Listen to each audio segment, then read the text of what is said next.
Hello friends, welcome back to my YouTube channel. आज हम पढ़ने जा रहे हैं difference between accuracy and precision.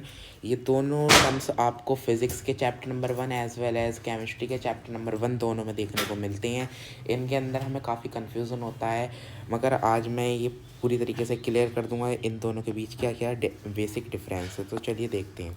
सबसे पहले हम देखते हैं व्हाट इज़ एक्यूरेसी। देखिए, एक्यूरेसी का सिंपली मतलब ये है closeness of the measured value to the real और the actual value. Let us say that हमारी एक्चुअल जो वैल्यू है यहाँ पर वो है 7.0 ग्राम। ये हमारी एक्चुअल वैल्यू है, यानी कोई भी हमने मेज़रमेंट करा, किसी को हमने उसका वेट निकाला, वो आता है 7.0 ग्राम। मगर हमने जब उसे मेज़र करा, यानी उसका असली वेट है 7.0 ग्राम, मगर हमने मेज़रमेंट करने पर हमारा आता है 6.9 ग्राम, या फिर हमारा आता है लेटस से हम 7.1 ग्राम। तो ये कहा जाएगा एक्यूरेट।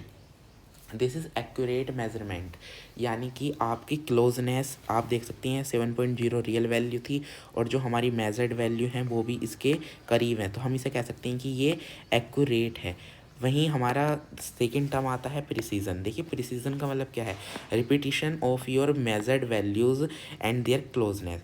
लेट अस से हमारा जो मेज़रमेंट था वो रियल वैल्यू वो 7.0 ग्राम ही थी, बट हमने जो मेज़रमेंट हमने करा उसके अंदर मिस्टेक हुई, और हमारा जो मेज़रमेंट है वो कुछ इस तरीके से आए से 10.0 ग्राम, 10.1 ग्राम एंड 10.2 ग्राम, और लेट अस से 9.8 ग्राम हमारे इस तरीके के आए हैं।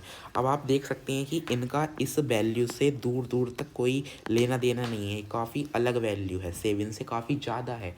बट हम ये कहेंगे कि ये एक्यूरेट तो नहीं है मगर प्रिसाइज है, यानी कि ये वैल्यू एक दूसरे के, देखिए आप कितना ज़्यादा क्लोज हैं और रिपीटिशन हो रहा है। आप यहाँ पर देख सकते हैं 9.8, 10, 10.1, 10.2 कितना ज़्यादा क्लोजनेस है इन दोनों के बीच। सो हम ये कह सकते हैं कि एक्यूरेसी का मतलब है कि आपका मेजर्ड वैल्यू रियल वैल्यू के कितने करीब है। वहीं प्रिसीजन का मतलब है कि आपने जो मेजर्ड वैल्यू करी है, जो आपने मेज़रमेंट लिया है, वो कितनी बार रिपीट हो रहा है या कितना क्लोज है एक दूसरे के। प्रिसीजन का कोई लेना देना नहीं होता है रियल रिजल्ट से, मगर एक्यूरेसी का रियल रिजल्ट से मिलता जुलता होना काफ़ी नेसेसरी है। इस बात का भी ध्यान रखेंगे कि it is not necessary that every accurate value is precise, and it is also not necessary that the precise value is always accurate. So this is the basic difference जो आपको पता होना चाहिए, और आपको ये असर्शन रीजन करने में काफ़ी मदद करेगा। होप आपको ये वीडियो पसंद आई होगी और आपको इन दोनों के बीच डिफरेंस क्लियर हो।